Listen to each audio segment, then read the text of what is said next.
Bismillahirrahmanirrahim. Assalamualaikum warahmatullahi wabarakatuh. Pada video kali ini kita akan membahas mata pelajaran ilmu pengetahuan alam tentang sistem pernapasan pada manusia dan hewan. Kita langsung saja ke materinya.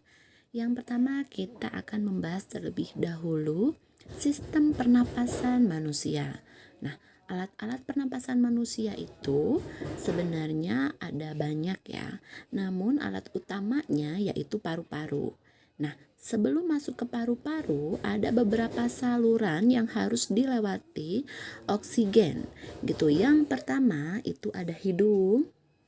Setelah masuk ke hidung baru masuk ke tekak atau disebut juga faring, lalu masuk ke laring atau kita sebut dengan pangkal tenggorokan, lalu masuk ke trakea atau kita sebut tenggorokan. Setelah itu masuk ke bronkus dan masuk lagi ke bronkeolus, lalu berakhir di alveolus. Nah, itu adalah alat-alat pernapasan pada manusia.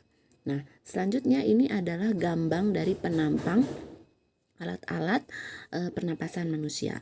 Tadi kan dari rongga hidung ya, berarti dari rongga hidung terlebih dahulu, lalu masuk ke faring, lalu masuk ke laring, lalu masuk lagi ke trakea, lalu masuk ke bronkus, lalu masuk ke bronkeolus, dan berakhir di alveolus.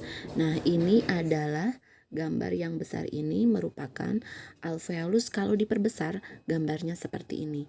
Ini adalah gambar penampang sistem pernafasan manusia atau sistem pernapasan kita ya. Nah, selanjutnya, organ dan bagian-bagian sistem pernapasan manusia. Nah, di sini Ibu akan jelaskan organ dan bagian sistem yang ada pada pernapasan manusia. Yang pertama itu ada rongga hidung. Tadi kan yang pertama itu organ pernapasan manusia adalah rongga hidung. Nah, udara yang berasal dari luar akan memasuki rongga hidung. Di dalam rongga hidung yang berselaput ada kelenjar minyak dan juga kelenjar keringat.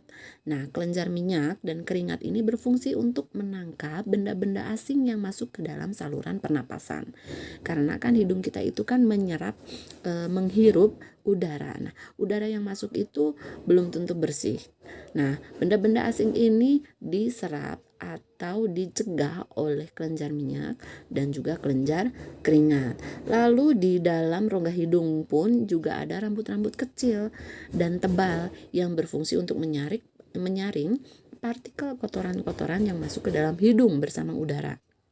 Nah, kalau partikel-partikelnya, kotoran-kotorannya yang masuk ke dalam hidung itu disaring oleh rambut-rambut kecil dan tebal yang ada di dalam rongga hidung. Nah, selain itu ada juga konka. Nah, yang berfungsi untuk menghangatkan udara dingin yang masuk ke dalam rongga hidung. Nah, jadi ada konka, maksudnya kalau ada udara dingin yang masuk ke dalam hidung itu dihangatkan oleh konka gitu ya. Nah, dari rongga hidung maka akan masuk ke faring atau tenggorokan. Nah, fungsi utama tenggorokan adalah menyediakan saluran untuk udara yang masuk dan juga keluar. Nah, di tenggorokan juga ada pita suara. Jadi di dalam tenggorokan kita itu ada pita suara yang berguna untuk menghasilkan suara tentunya. Nah, jika ada udara yang masuk maka pita suara akan bergetar dan menghasilkan suara. Oke, selanjutnya kita akan setelah dari faring maka akan masuk ke trakea. Nah, trakea ini disebut juga dengan batang tenggorokan. Nah, kalau batang tenggorokan di sini dinding tenggorokan sangat tipis ya dan kaku dan ada di dalam rongga bersilia. Silia ini fungsinya untuk menyaring benda-benda asing yang masuk melalui saluran pernapasan. Jadi silia ini adanya di tenggorokan dan dia fungsinya untuk menyaring benda-benda asing. Batang tenggorokan memiliki 2 cabang. Nah, cabang dari tenggorokan itu akan bercabang-cabang lagi di dalam paru-paru dan menjadi saluran kecil yang disebut bronkeolus. Nah, pada bronkeolus ada gelembung-gelembung kecil. Nah, yang disebut dengan paru-paru atau alveolus. Gitu. Selanjutnya kita akan bahas laring. Nah, kalau laring ini disebut juga dengan pangkal tenggorokan. Nah, pangkal tenggorokan memiliki tulang rawan yang disebut epiglotis. Nah, fungsi dari pangkal tenggorokan adalah sebagai tempat keluarnya masuk udara dan juga tempat menghasilkan suara. Nah, di dalam pangkal tenggorokan juga terdapat katup. Nah, ketika manusia sedang menelan makanan, katup pada pangkal tenggorokan akan menutup dan akan terbuka jika manusia sedang bernafas. Gitu. Oke, selanjutnya ada bronkus atau cabang batang tenggorokan. Nah, fungsi dari cabang batang tenggorokan adalah menyediakan jalan untuk udara yang ingin masuk dan keluar dari dan menuju paru-paru.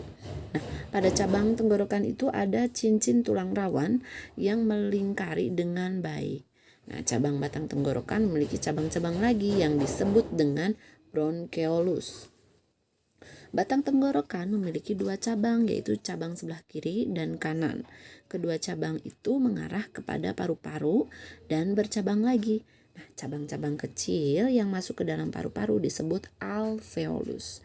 Nah, alveolus memiliki kapiler darah. Nah, melalui kapiler-kapiler tersebut, oksigen dan udara menuju ke dalam darah.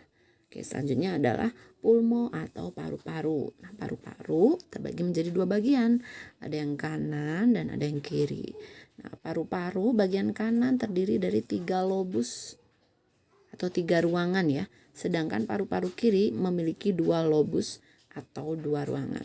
Paru-paru diselimuti oleh selaput yang tipis dan di dalam paru-paru pun terdapat cabang bronkus. Jadi ada alveolus dan pembuluh darah. Nah, sekarang kita akan bahas fungsi sistem pernapasan manusia. Jadi sistem pernapasan manusia itu fungsinya untuk apa sih? Yang pertama adalah untuk menghirup dan menghembuskan udara atau bernafas.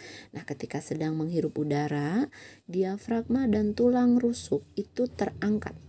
Gitu ya. Saat volume paru-paru meningkat, tekanan udara turun dan udara pun dapat masuk. Saat menghembuskan nafas, otot-otot menjadi rileks, paru-paru menjadi lebih kecil, dan udara dapat dikeluarkan. Gitu. Oke, selanjutnya sistem pernapasan manusia itu berfungsi sebagai tempat pertukaran gas antara paru-paru dan aliran darah. Di dalam paru-paru itu kan terjadi pertukaran ya antara oksigen dengan limbah karbon dioksida. Nah, proses ini disebut dengan respirasi eksternal yang terjadi di alveolus.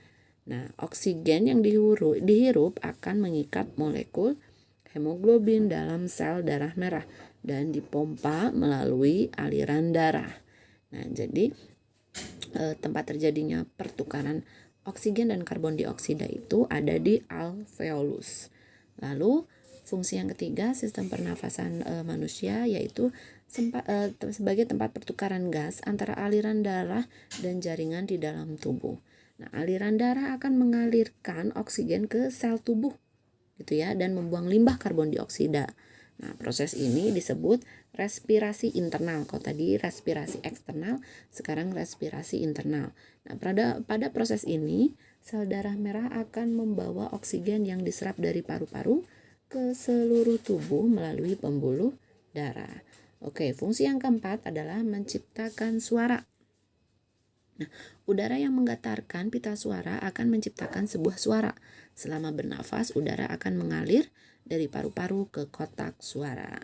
Oke, fungsi yang kelima yaitu untuk mencium bau. Nah, proses penciuman dimulai dengan serat penciuman yang melapisi rongga hidung. Jadi pertamanya ada di serat penciuman yang ada di rongga hidung.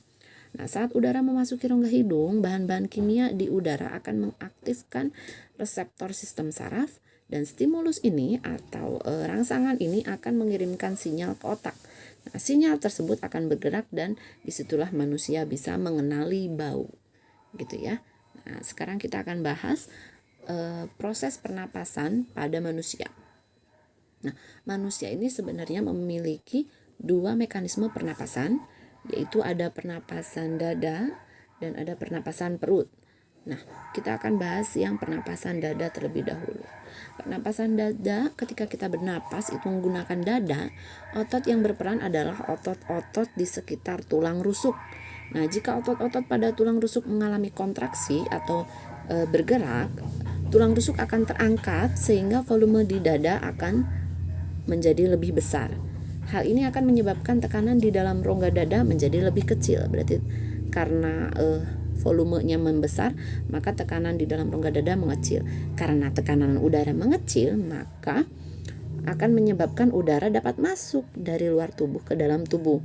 Jadi ketika kita menarik nafas, gitu ya, menarik nafas, maka otot-otot di sekitar tulang rusuk itu akan berkontraksi, lalu volume di dalam dada itu akan lebih besar. Nah, tekanannya maka akan mengecil.